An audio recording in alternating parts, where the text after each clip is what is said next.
사람은 살면서 불안을 종종 경험합니다. 어떤 사람은 어린 시절부터 불안을 더욱 빈번하게 느끼며 성장하기도 합니다. 저 역시 오랜 시간 동안 불안과 함께 살아왔습니다. 불안을 깊이 관찰해보면 그 감정의 밑바닥에는 두려움이라는 더 근원적인 감정이 자리하고 있습니다. 두려움은 언제 시작되는 것일까요? 그것은 인간이 자아를 형성하는 과정에서 시작됩니다. 나와 세계가 분리되었다는 인식이 처음 생길 때 함께 시작됩니다. 이상한 말인가요?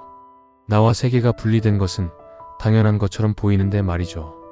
이러한 의문을 품은 채로 일단 이야기를 시작해 보겠습니다. 두려움은 무엇일까요?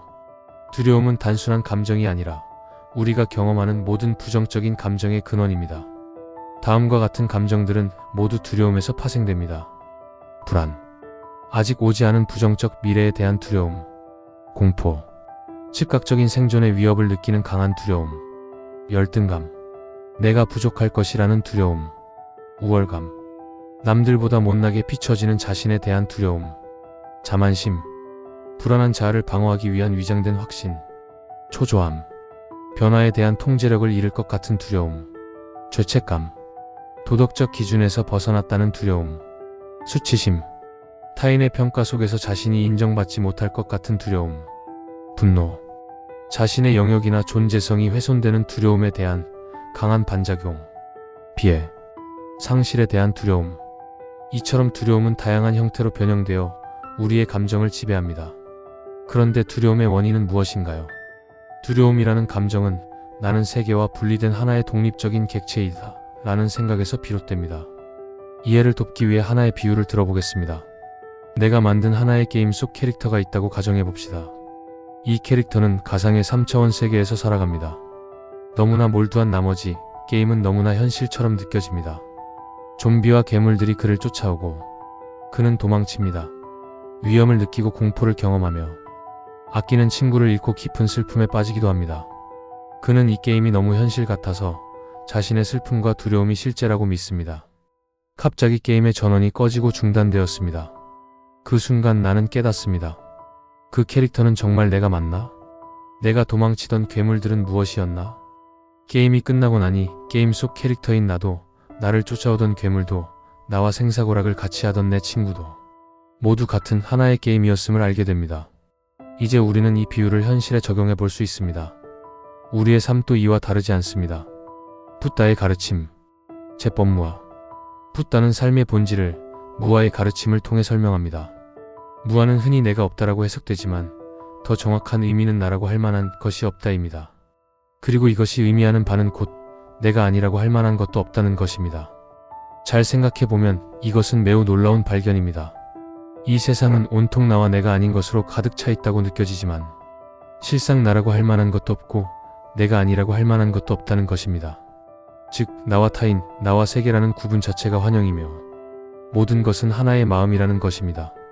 다시 말하면 두려움은 내가 있다는 전제에서 출발합니다. 너와 다른 나, 세계와 분리된 나, 독립된 나, 너, 그들, 그것이 있다는 생각에서 두려움이 시작됩니다. 그러나 정말로 무아의 진리를 바로 본다면 두려움은 실체가 없음을 알게 됩니다. 두려움을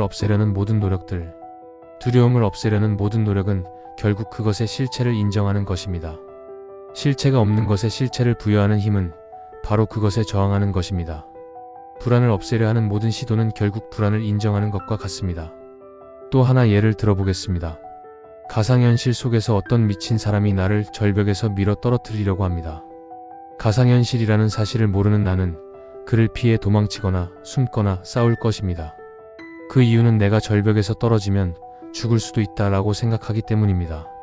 하지만 내가 이것이 가상현실이라는 것을 알고 있다면 어떻게 할까요? 도망치는 척도 하고 싸우는 척도 할 수 있겠지만 어쩔 수 없이 직면해야 하는 순간이 온다면 밀려 떨어지는 것에 아무런 저항도 하지 않을 것입니다. 그가 그렇게 할 수 있는 이유는 가상현실인 것을 알기 때문입니다. 즉, 나는 언제나 안전하다는 알미 있기 때문입니다. 이것이 두려움이 실체가 없음을 증명하는 방법입니다.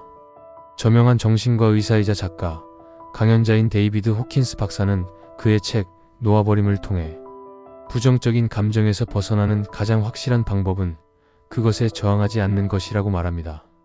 그는 우리가 알고 있는 모든 방법들을 전부 시도해 봤으며 책에서는 자신이 시도한 모든 치유 방법들을 나열했습니다.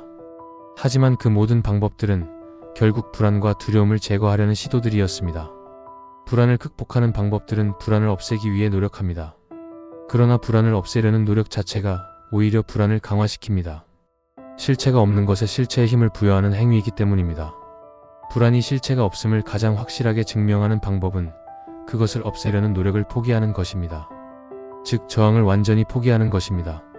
저항을 내려놓는 것은 다음과 같은 인식을 가지는 것입니다. 두려워할 만한 일들은 언제나 과거와 미래에만 있다. 나는 과거와 미래가 아닌 지금, 여기 순간을 사는 존재다. 나는 불안을 포함한 모든 감정을 받아들이고 저항하지 않는다. 감정이 나를 완전히 잠식하도록 허용해도 나는 그것에 의해 파괴되지 않는다. 불안할 만한 일이 일어나더라도 나는 본질적으로 안전하다. 이것이 불안과 두려움에서 자유로울 수 있는 길입니다. 불안을 없애려 하지 마시고 감정에 저항하지 마세요. 불안이 나를 완전히 잠식하더라도 저절로 힘을 잃고 사라지는 과정을 지켜보세요. 인생은 가장 깊은 꿈. 9번째 이야기. 불안으로부터의 자유. 당신의 일상의 평안을 기원합니다. 감사합니다.